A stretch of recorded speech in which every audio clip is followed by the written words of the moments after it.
Bonsoir à tous et bienvenue dans l'invité de la rédaction de Médien TV. En moins de 48 heures, la vidéo est devenue virale sur tous les réseaux sociaux.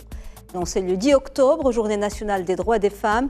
Il s'agit d'une courte vidéo d'une minute 7 secondes où l'on voit des femmes marocaines de tous les horizons, militantes associatives, écrivaines, femmes du monde du 7e art, journalistes, activistes politiques, se couper une mèche de cheveux.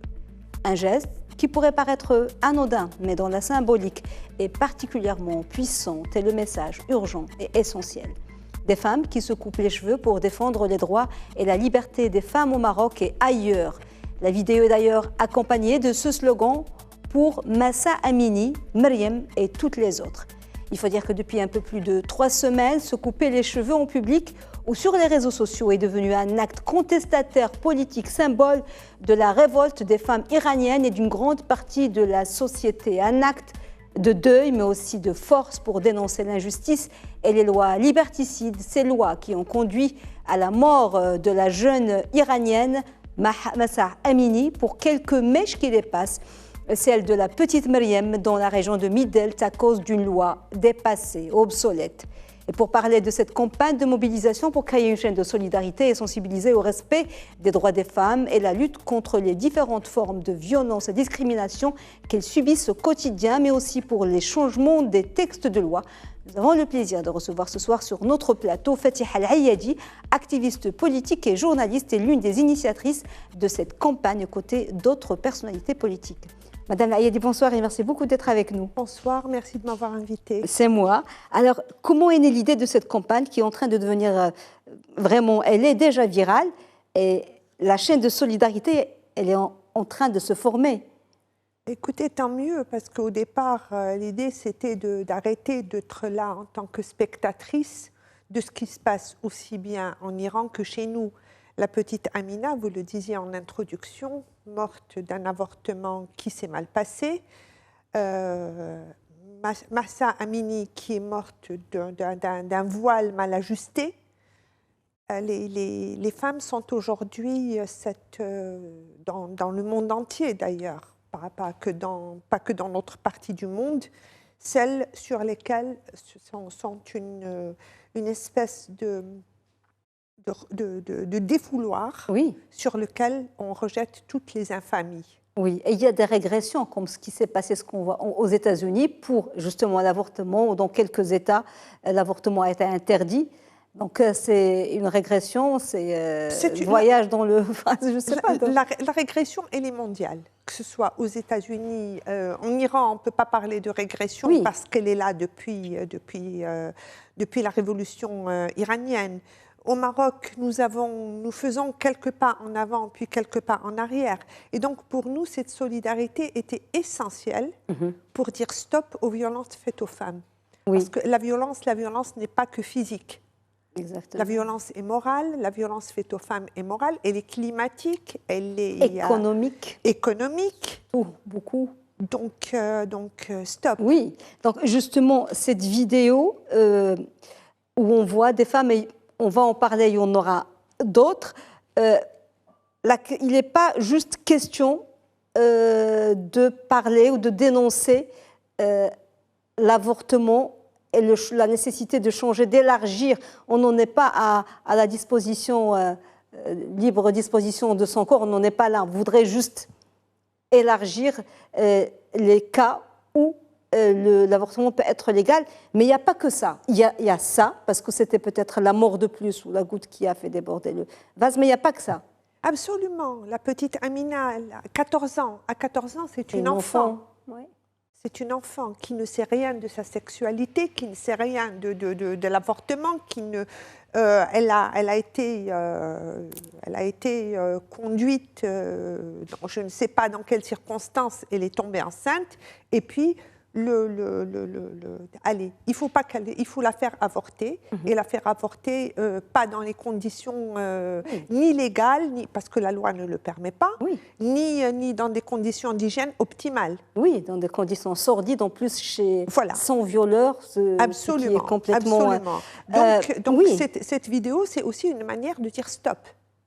Alors pour ceux qui croient, ceux qui ne suivent pas, ou peut-être qu'ils seraient sur une autre planète, que se couper une mèche de cheveux, ouais, et après, c'est quoi? Ça veut rien dire. Il faut dire que c'est un geste fort, c'est très important, parce que beaucoup ont compris, puis certains n'ont pas compris. Écoutez, comprenne qui pourra, comme on dit. Puisqu'on place la féminité d'une femme dans sa chevelure, bon ben, coupons ses cheveux. Oui. Oui. C'est un acte pour dire stop. Mais ça a été de tout temps un acte, un geste de rébellion. Puis les cheveux, c'est aussi la force. La force de la femme, c'est aussi c'est la force et la faiblesse de la femme. Donc la symbolique de couper une mèche de cheveux, c'est de dire stop à cette Avant de violence. poursuivre l'entretien, on va voir la vidéo qui n'est pas longue, qui fait 1 minute en entier, avec le son. Et on revient au plateau.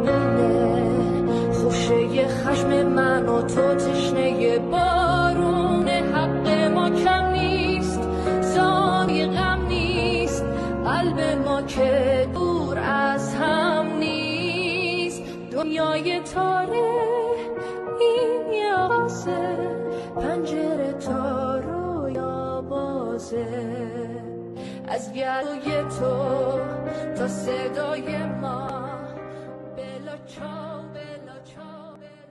Alors, une chose très importante, vous m'avez dit qu'il n'y a pas que les femmes qui adhèrent, mais il y a de plus en plus d'hommes aujourd'hui qui adhèrent à cette campagne. Absolument. Il y a des hommes qui me disent, qui m'appellent pour me dire si j'avais un peu plus de cheveux, j'aurais coupé une mèche. Il y a des gens qui ne sont pas... J'ai eu hier un appel d'un monsieur qui a dans les 75 ans, qui n'est pas du tout sur les réseaux sociaux, qui a entendu parler de cette campagne. Oui.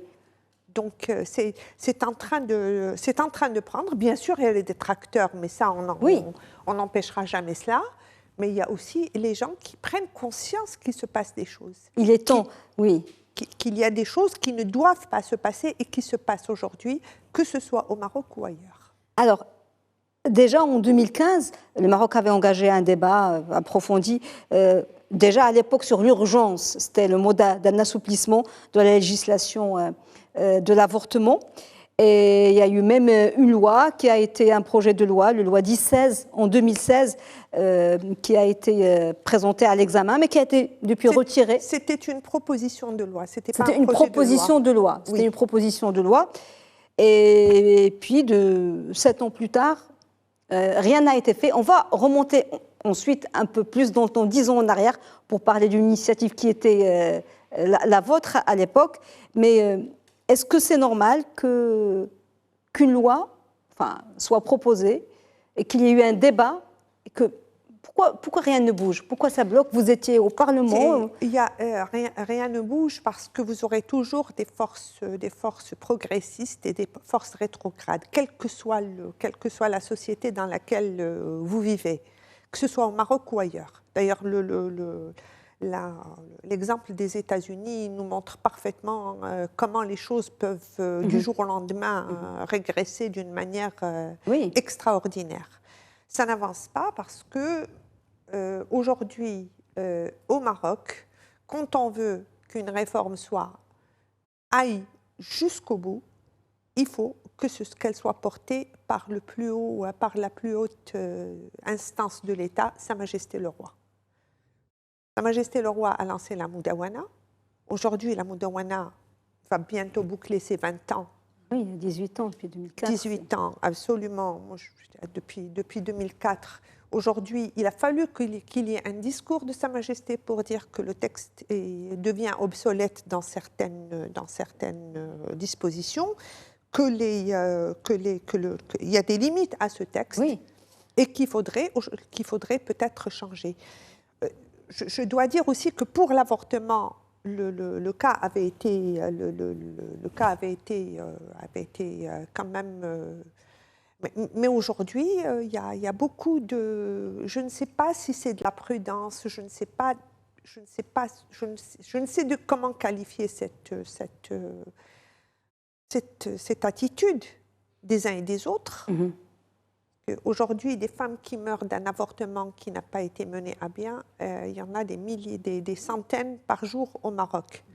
Des médecins, et Dieu sait que nous avons besoin de médecins qui vont faire de la prison parce qu'ils ont fait parce qu'ils ont commis un acte qui est puni par la loi, il y en a des centaines.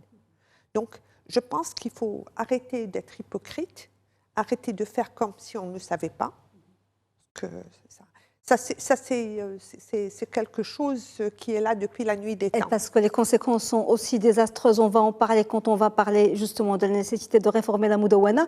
Mais vous, Fatiha El-Hayadi, déjà il y a une quinzaine d'années, presque, du temps où vous étiez député sous les couleurs du Parti Authenticité et Modernité, vous aviez abordé le sujet au Parlement.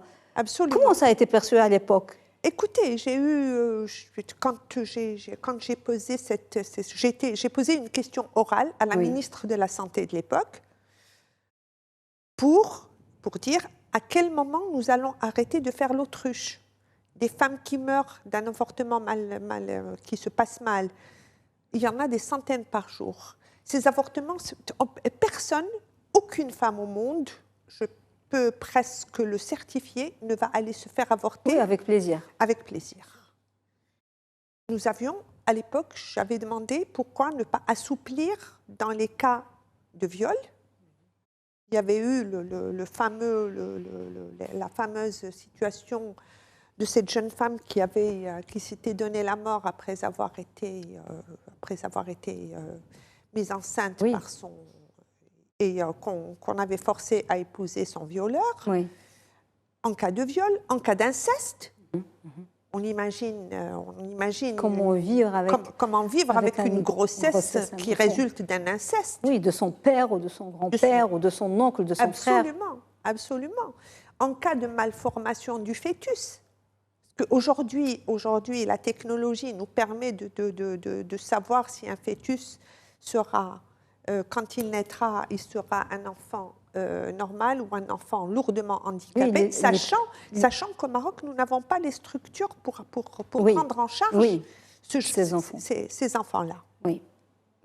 Alors, il y a aussi, très important, parce que l'OMS, quand elle définit la santé, c'est la santé physique et mentale, aussi la santé mentale, parce que dans la loi, ils disent, au début, c'était quand la grossesse menace la vie de la femme, après la santé, mais la santé physique, dans son aspect physique. Mais être malade, être dépressif, c'est une maladie. Donc, pour reconnaître une femme qui ne va pas bien, qui est malade. C'est une femme qui est en souffrance. Absolument. Sa souffrance n'est peut-être pas physique, mais sa souffrance peut être morale. Oui. Mettre un enfant au monde, elle n'est pas capable de le faire. Cette femme-là, n'est peut-être pas capable de mettre un enfant au monde. Et cette femme-là n'est peut-être pas capable d'élever un enfant dans les conditions... Oui, absolument. Donc, il y a l'avortement, mais malheureusement, il n'y a pas que le problème de l'IVG. La Moudawana date d'il y a 18 ans. La société a beaucoup changé. Et même à l'époque, la Moudawana, les textes de la Moudawana n'étaient pas appliqués toujours comme ils doivent l'être. C'était un problème aussi d'application des textes. Et aujourd'hui, beaucoup de voix s'élèvent depuis quelques années, aujourd'hui avec force, pour demander de changer cette Moudawana qui n'est plus conforme ni à l'esprit de la Constitution de 2011, ni à toutes les lois internationales ratifiées par le Maroc. Il y a des enfants hors mariage, par exemple. On peut reconnaître la paternité par un simple test ADN. Il y a des choses sur lesquelles cela bloque. Il y a la tutelle partagée. La femme ne peut toujours pas être tutrice au même titre que... Une femme ne peut pas encore demander un passeport pour son enfant. Pour son enfant. Ce qui est anormal. Alors cette Moudawana, à l'époque, en 2004, oui, c'était une avancée, on ne peut pas le nier. Mais aujourd'hui, est-ce qu'elle est complètement dépassée? Je pense que... Sur certaines dispositions de ce texte, nous arrivons à la limite du texte. Prenez par exemple le mariage des mineurs. Il n'y a pas eu... Oui. J'ai les chiffres de 2019 qui sont les derniers. Il y a eu 27 623 demandes de mariage, de dérogation, oui. pour un mariage. C'est laissé à la discrétion du juge. Oui. Du temps où j'étais députée, souvent, des parents m'ont téléphoné ou m'ont accosté pour me demander de faire une carte nationale pour leur fille. Et dès qu'on me demandait carte nationale pour notre fille, je comprenais que c'était pour un mariage précoce. Oui. Or, une enfant de 14 ans, et j'insiste sur le mot enfant, oui. Ce n'est qu'une enfant. Elle doit être sur les bancs de l'école. Son corps n'est pas constitué pour enfanter. Elle est encore dans la phase de l'adolescence. Donc, comment peut-on demander à cet enfant d'en élever d'autres? Oui, assumer la responsabilité d'un foyer. Alors, pour la réforme de la Moudawana, maintenant, on sait que c'est le moment de changer, parce qu'il y a des choses qu'il faut inclure, comme la tutelle, le partage des biens, parce que la discrimination économique est très, très, très importante, et les femmes, il y a de plus en plus de femmes chefs de famille. Alors, reste la question de l'approche.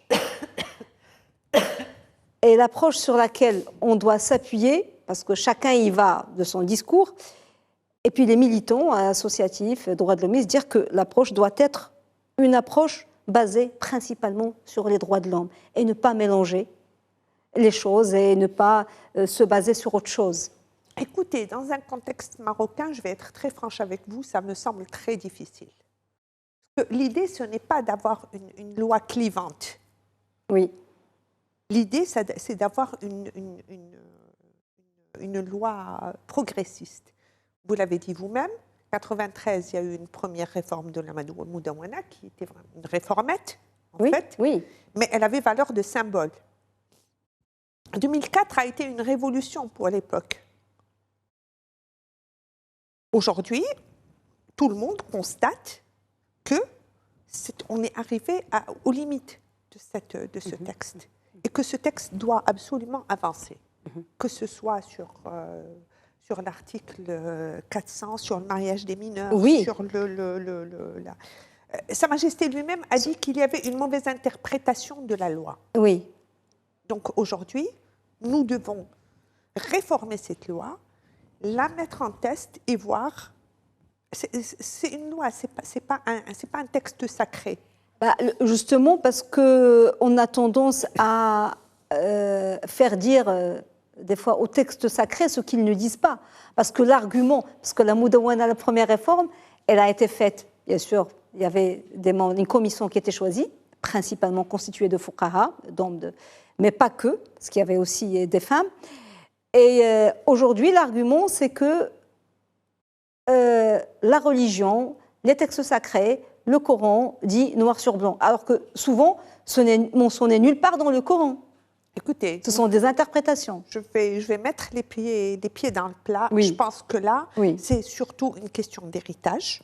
C'est sur ça que ça bloque. Exactement. Parce que il s'agit d'argent, et quand il s'agit d'argent, on va invoquer tous les textes sacrés de la terre. Tout simplement. Moi, ce que je voudrais, dans un premier temps, c'est voir évoluer sur des choses beaucoup plus importantes, comme le mariage des mineurs. Par exemple, on va aller se focaliser sur la polygamie. Qui peut aujourd'hui être polygame? Les chiffres sont insignifiants. Bon, cela ne veut pas dire que j'accepte la polygamie. Pour moi, c'est contre nature. Mais c'est tellement insignifiant qu'on ne va pas se focaliser là-dessus au détriment d'autres choses. Ce qui est encore plus contre nature, c'est peut-être pas que la polygamie, mais le consentement de l'épouse, qui est encore plus dégradant qu'une polygamie pure et simple. Absolument, mais là c'est une question, le consentement de l'épouse, c'est une question de prise de conscience par les femmes elles-mêmes de leurs droits. Or, ce n'est pas le cas aujourd'hui. On a vu avec la manif et la contre-manif, parce que des fois, justement, le problème, c'est l'ennemi des femmes, c'est les femmes elles-mêmes. Je ne dirais pas que ce sont les femmes, je dirais que c'est surtout l'ignorance dans laquelle nous maintenons les femmes malgré tout. Oui. Aujourd'hui, on va vous dire que les filles sont plus nombreuses à l'université que les garçons, qu'elles brillent plus que les garçons. Mais il reste une société qui pèse. Que cette jeune femme, quels que soient ses diplômes, elle ne pense qu'à une chose, se marier, se caser, avoir des enfants, pour être dans le rôle que la société lui a attribué et où elle veut qu'elle reste. Alors aujourd'hui, on a remarqué qu'il y a une certaine dynamique, alors que pendant ces 10 dernières années, on a senti quand même le mouvement militant, féministe, beaucoup de choses. C'était un peu... il y avait une certaine régression. Il y avait un certain il y a des choses qui bougeaient moins. Mais aujourd'hui, on remarque qu'il y a un retour de cette dynamique. Est-ce que vous êtes optimiste, pas que pour l'avortement, mais pour la réforme du Code de la famille de façon générale? Est-ce que vous pensez qu'aujourd'hui, le moment est propice et qu'il y a plus de chances que des choses passent avec ce nouveau gouvernement aussi? Écoutez, moi je suis de nature optimiste. Donc je me dis toujours que, comme on dit en arabe, le khayru amam. C'est vrai que pendant 10 ans, il y a eu une espèce de chape de plomb qui a fait que les choses ne bougeaient pas ou ne bougeaient qu'en surface. J'en veux pour preuve cette fameuse instance sur la parité qui a été votée et qui est une coquille vide, qui n'a toujours pas été mise en place. Donc, je pense qu'on ne peut qu'aller de l'avant. Il y a une prise de conscience. Les jeunes générations, je ne pense pas qu'elles acceptent aujourd'hui d'être traitées comme l'étaient les générations d'avant. Mais j'insiste sur une chose, l'éducation et la prise de conscience par les femmes de leurs droits. Oui. Et le rôle des autres femmes qui ont eu de la chance dans la vie, je mets le mot entre guillemets, d'où la vidéo qui nous a mené à ce débat, c'est la prise de conscience par les femmes de leurs droits. Qu'on arrête d'avoir une maman qui emmène sa fille chez son violeur pour qu'elle se fasse avorter chez lui et qu'elle rende l'âme dans sa maison. Ouais. Alors, justement, concernant cette vidéo, il y a eu cette vidéo, mais il y en aura d'autres. Vous ne comptez pas vous arrêter en si bon chemin. Vous m'avez parlé d'une vidéo qui sera faite, cette fois-ci, par des artistes, dans la même veine, c'est ça? Il y a une vidéo qui est sortie aujourd'hui. Moi, je trouve que c'est très bien. D'accord.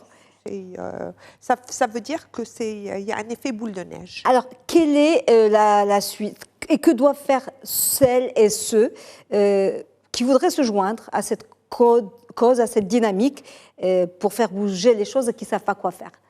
D'abord, commencer par réfléchir aux droits de la femme.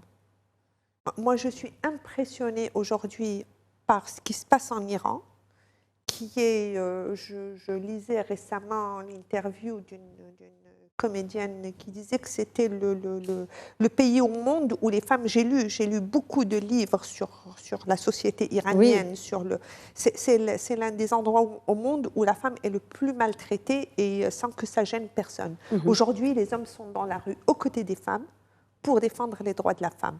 D'ailleurs, le cri, c'est femme, vie, liberté. Oui, et même les affiches, on voit des mains, des poings levés de femmes, et aussi un point d'homme pour dire qu'ils sont... Absolument. Aujourd'hui, chez nous, c'est une prise de conscience et arrêtez de fermer les yeux quand votre voisine, votre cousine, une personne que vous connaissez ou que vous voyez dans la rue se faire agresser, qu'elle soit victime de violences, comme je l'ai dit tout à l'heure, soit physique, soit morale, soit économique. Il faut dénoncer. Il faut dénoncer et il faut s'impliquer. Oui, alors partager la vidéo, c'est bien. Se couper les petites mèches de cheveux pour le symbole, c'est fort. mais changer des choses dans la tête, c'est encore plus fort. Changer les mentalités, changer de façon de... C'est l'idée. C'est l'idée.